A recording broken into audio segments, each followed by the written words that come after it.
Greetings, fellow bridge lovers, and welcome back to my channel. Today, we are going to be taking a look at a hand where the opponents decided to double me. Will they regret it? Who knows? It's got some very interesting ideas and concepts to it, including the way I decided to play it. Does it work? Who knows? Lots of mystery on this one. But before we get into the video, I'm starting to do this a lot, but if you would please, I would really appreciate it if you would like the video and subscribe to my YouTube channel so that we can get those numbers bigger and we can get a bigger spread into getting more people into bridge. So that's the overall goal here. Hopefully we do. All right, without further ado, let us get into this fun one. So here is your hand. You've got a cute little 13, 4 triple 3. Wasn't even kind enough to give us a 4-card major, but alas, we'll take it. A little note. You are playing Strong Diamond! Whee! So, I'll let you know what all the bidding means, but it is kind of important for the declare play. So let's go through it. Let's get started. East starts out with a pass, and your no-trump range is 12 to 14, so you decide to open one no-trump. So we have 12 to 14 balanced.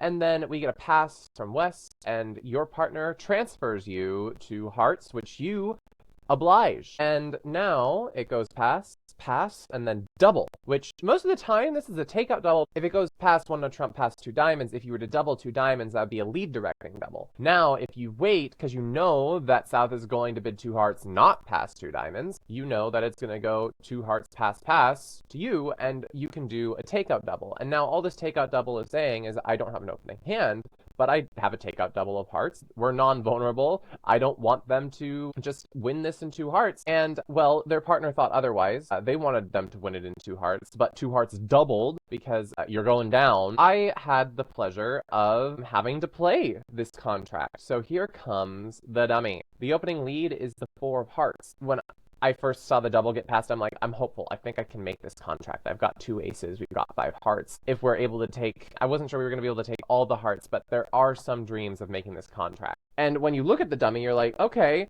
I couldn't have asked for much more. We have like perfect hearts. We probably don't have many losers here. But like even a best case scenario, we've got 5 heart tricks, the ace of spades and the ace of clubs. We still need one more trick somehow. My first thought is we've got a club finesse. We know from the bidding, since East did a takeout double and West passed the double, that West has to, at the bare minimum, have king 4th of hearts. Because, like, what else would you ever pass with? I mean, it's also just a very frisky pass. Just in general, I guess they did the math. They have above average, but the heart suit quality is kind of scary to be passing with. How are we going to make this contract? The first thing I'm like, well, we're going to take this heart finesse. There's no way that the king is offsides. If it's singleton offside, I mean, it's just so against the odds to go and raise with the ace here. It just makes no sense. And we just have to pray that it's not king 5th that West is leading away from, because in that case, we always have a heart loser. We cannot avoid it at all. The hand went heart down to the 9. We finessed it, and I was thinking, okay, I should have been thinking more at trick 1, but I was thinking here, like, finesse accomplished. But the problem is I didn't really think about where I wanted to end up. Where do we want to be starting this hand from? And the clear thing is, well, we want to try to take the club finesse and see if that works, because, like, that's the first thing. If it just works, then we can just make this contract, especially now knowing that the heart split 4-1. If the club finesse happens to work, all we need to do is if we would have won the 8 of hearts, let's say, instead, and then we took a club finesse, and that worked, at this point, all we need to do is just finesse out the hearts a bunch, and just cash our winners, because we've just got enough here. Count out all the tricks. So we just draw trump, get rid of all of that, and at this point, now we just take our 2 aces and we've made our doubled contract. But, like, so that's the first thing I should have thought of, which I didn't. Silly me. So we went it down here. And I'm like, well, regardless, what I'm going to do is try to take the club finesse. I had to think about how I wanted to get back up to the north hand. And the obvious answer is you just pull some trumps. But you don't really want to draw trumps, because, like, what if the club finesse doesn't work? If the club finesse doesn't work, then you're kind of skewered. Like, the only other option is that, like, a club sets up. But in my mind, I was thinking, well, let's say that the club finesse doesn't work. Let's go over here. We're going to win up here again, and we're going to take the club finesse, and this time it doesn't work. Okay, and now what they could do is they can start playing on diamonds, right? and they can just keep playing on diamonds, and we try to set up our clubs some more, and we do this, right? And now they play another diamond, and now we're just, whoops, now they have more trump than us. And we can't try to cash the club, because if we try to cash the club, it's just gonna go club, and they trump it, and now they exit another diamond, and whenever they get in again, like, we can't score our last heart. We always only have the ace of hearts and the ace of spades. We don't have any other tricks. So that's what I was nervous about. Like, we get tapped out in the north hand. We lose control because we have too many losers. So I calculated that out, and I'm like, okay, well, that doesn't look good. So I started thinking about other things. And eventually I came to this conclusion where I was looking at the end position that I wanted to get to. And remember, I played it so that I started down here. And what I wanted to do was, I noticed that I had Queen X of hearts in my hand. So my goal was, I was envisioning this end position. This is what I wanted to see.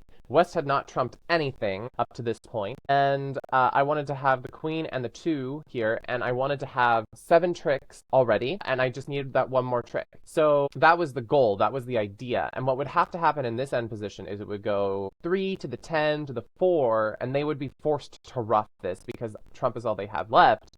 And either they would have to be able to play the king of hearts and then give me the queen of hearts after. So this was the end position I was looking for, and my idea was like, okay, so how do I get to this end position? Well, I didn't think it through all the way is the problem. So I was kind of lazy in thinking like, okay, if I rough enough diamonds, I'll get to the point where I've used all of my North's trump, and then after that, I'm just going to cash my winners, and then eventually throw them in. And it's not that simple. I was just like, okay, so if I want to get to this end position, I just need to do this, this, and this, and this.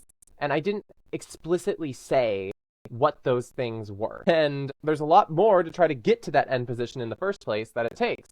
So I was thinking, okay, well, how can I account for everything? Because if the club finesse just works, and the club finesse just works. So what I did is I played a diamond, right? Tapping myself, right? Like, remember, the very first thing that I said I was worried about was getting tapped out. And I start tapping out myself in this plan. And I don't know, my brain was just on a different, like, wavelength when I was playing this hand. I don't know how else to describe it.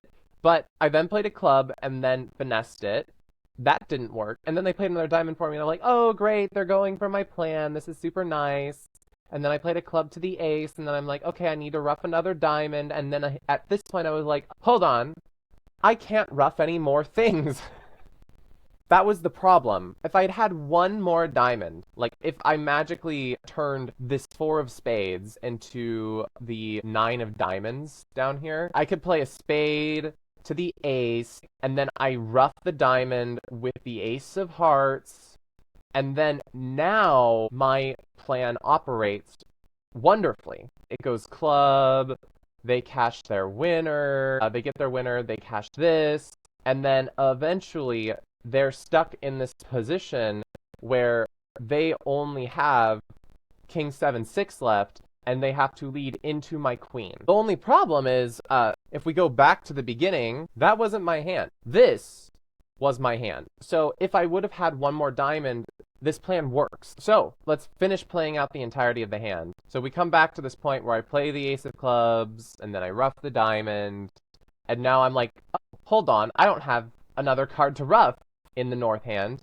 So I'm just stuck. I don't have anything to do. At this point, I just knew I was doomed because I can only get the ace of spades and the ace of hearts unless somehow they mortally screw up here. I just played a spade to the ace and then a spade back, and then they can just exit a heart, and that ensures that I never get my queen of hearts because I don't have anything to rough, and even then they probably can over rough. So I threw them in here, and I was hoping that somebody would be forced to win the 10 of clubs, and then they'd have to return a diamond. Like, there was no hope here. They just draw my last trump, and then they play another trump, and then they win their last diamond. Like, there's nothing for me here. So, down 1 for 200 for them. So how do you make this contract then? Because if we go back to the beginning, Double Dummy be like, you can make this, you silly goose. And it's a very, very interesting play, and it has to do with the very first line that I calculated, which was this idea of you just try to set up your last club. If the club split 3-2, your last club is going to be good eventually. My thing was that you get tapped out when they just play a bunch of diamonds. Double Dummy says to that, well, here's what you can do. It goes 8 of hearts, right? We win it. We try to finesse the club. It doesn't work, okay? They return a diamond. We trump low, and now we go in and we try to set up more clubs, right? And then we play another club, and now our last club is set up, and if they play another diamond, what do? Right, we said trumping before doesn't work. Pitching a spade. Why? It feels like that 2 of spades might not necessarily be a loser because we could have trumped it in the dummy, but we have to go through 2 spades to do that. We have to just pitch the spade. It's a loser on loser play, but it's kind of counterintuitive. Normally, if you only had 3 spades, it would be much more intuitive. It's just that the spades are uneven, and you're like, I can trump this one over there, possibly. But this is a loser on loser play, and we're just getting rid of a loser, and well, they do it again, and now we pitch another loser. And the most interesting thing is that now, what can they no longer do? They can't play another diamond. Because if we trump, it's now a rough and a slough, and we get to pitch our spade loser, and now we can do this, and we can just lose the heart whenever we want, because we're always going to lose the heart, like so, right? Or catch the ace, and then we lose this last trick to the king of hearts, or whatever. But we've made our contract, we've got enough tricks. So they can't return a diamond, and if they just return a spade, now it goes queen of spades, ace of spades, and now we can just draw the rest of the trump. Ha! We could just draw the rest of the trump. And we have 1 spade loser, and we set up our club, and we eventually get it for making. So, gosh darn it, I had the right idea initially, I just didn't realize that you could do a loser on loser play. And instead, I decided to tap myself out and just do exactly what the opponents wanted me to do. It was a horrible hand. I was not in the right mind space to make this hand, but it was just so cool that you can make this hand. So it was minus 200 when we could have been, what, plus 670, which is ow. But alas, I didn't think this all the way through.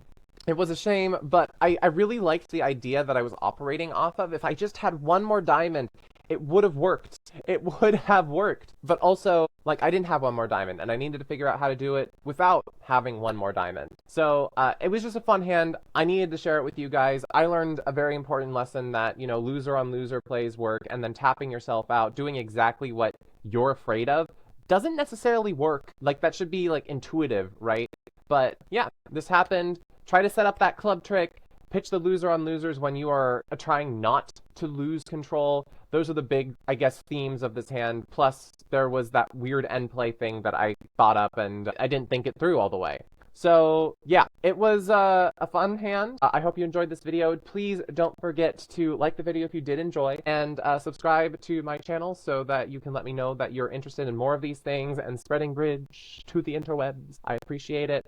And yeah, I love bridge. Keep on bridging, everybody. Bye!